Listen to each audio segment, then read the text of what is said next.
Evet. Ufakalarıyla selamlar.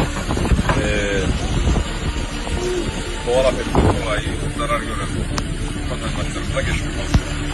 Canla başla çalışan belediyelerimize de kolay gelsin. Akşam 18 itibariyle Akdere ve Sarıya Belediyesi sınırlarına gelmiştim.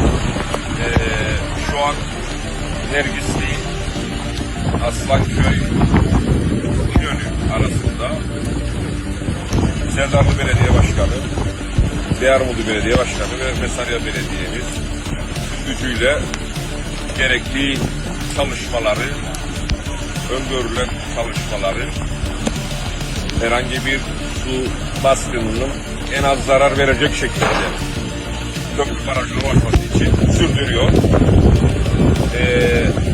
Çalışmalarımız aralıksız devam ediyor.